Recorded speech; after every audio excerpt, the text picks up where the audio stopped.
The atmosphere of the Earth is subjected to alternate heating and cooling.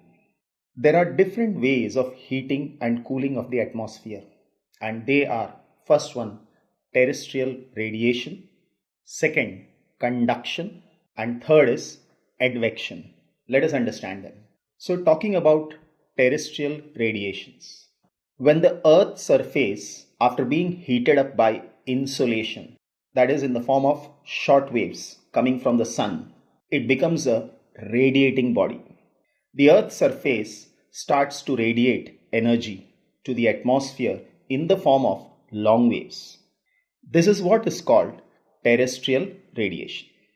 This energy heats up the atmosphere from bottom to the top. Now, the atmosphere is transparent to short waves coming from the sun and are opaque to the long waves that are moving from the earth to the atmosphere. The long wave radiation is absorbed by atmospheric gases, particularly by carbon dioxide and other greenhouse gases. So, the atmosphere is indirectly heated by terrestrial radiations. The atmosphere in turn radiates and transmits heat to space. Finally, the amount of heat received from the sun is returned to the space, thereby maintaining a constant temperature at the Earth's surface and in atmosphere. Second one is conduction. Now the Earth, after being heated by insolation, transmits the heat to the atmospheric layers near the Earth in long wave form. The air in contact with the land gets heated slowly, and the upper layers in contact with the lower layers also get heated. This process is called conduction. So conduction takes place when two bodies of unequal temperature are in contact with one another, and there is a flow of energy from the warmer to the cooler body.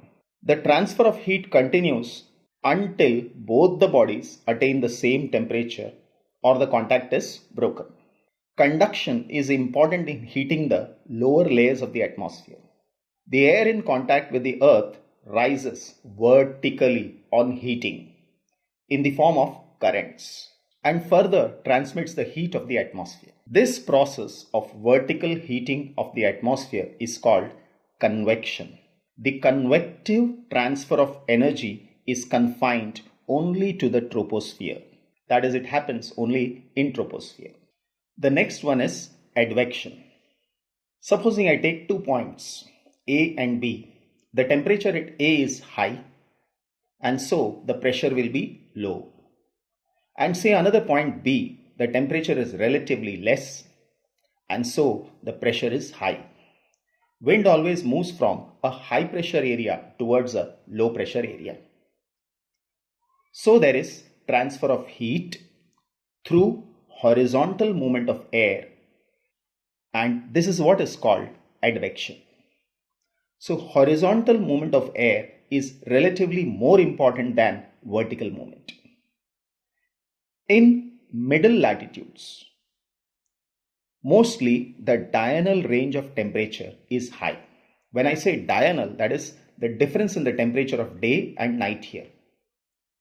And this is caused because of advection alone. In tropical regions, particularly in northern India, during summer season, local winds called Lu blows, and the main reason behind that is the advection process. Now let us understand the heating and cooling of the atmosphere better. Now the earth as a whole does not accumulate or lose heat.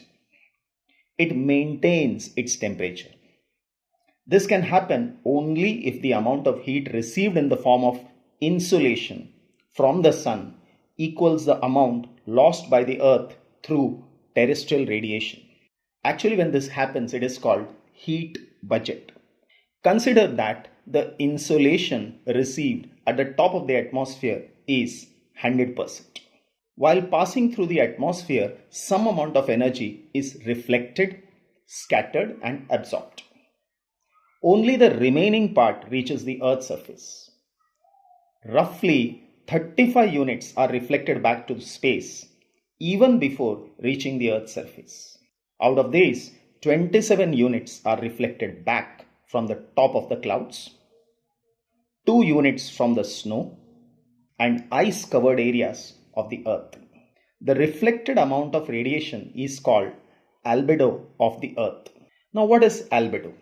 Albedo can be simply defined as a measure of how much light that hits a surface is reflected back without being absorbed. It is a reflection coefficient and has a value less than 1.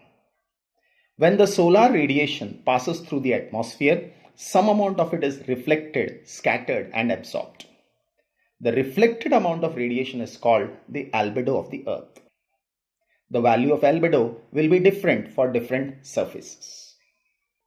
So, roughly 35 units are reflected back to space. The remaining 65 units are absorbed.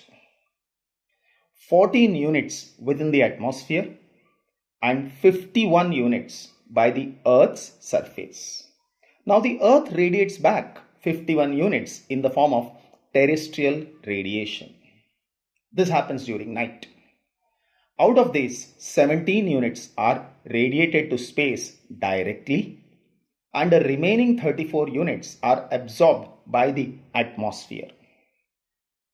Now, breaking up of 34 units would be 6 units absorbed directly by the atmosphere, 9 units through convection and turbulence, and 19 units through latent heat of condensation. Latent heat of condensation is when water changes into water vapor, 600 calories per gram of energy is needed. And this energy is released when water vapor condenses to form liquid droplets. So now we can say a total of 48 units is absorbed by the atmosphere. 14 units from the sun, that is insolation, and 34 units from terrestrial radiation, that is from the Earth. Finally, these 48 units are also radiated back into the space. So, the total radiation returning from the Earth and the atmosphere respectively is 17 plus 48, that is 65 units, which balance the total of 65 units received from the sun.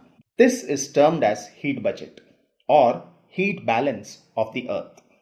And this explains why the Earth neither warms up nor cools down despite the huge transfer of heat that takes place. Now we have understood heat budget, but even in the heat budget there is variation. The variation is in the net heat budget of the Earth's surface.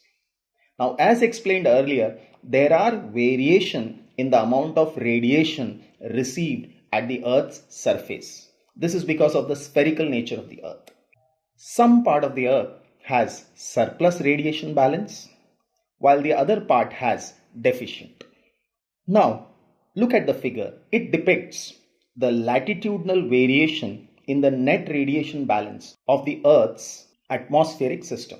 The figure shows that there is a surplus of net radiation balance between 40 degrees north and south, and the regions near the poles have a deficit. The surplus heat energy from the tropics is redistributed polewards, and as a result, the tropics do not get progressively heated up due to the accumulation of excess heat, or the high latitudes get permanently frozen due to excess deficit. So in this way, the heat is distributed in the atmosphere of the Earth.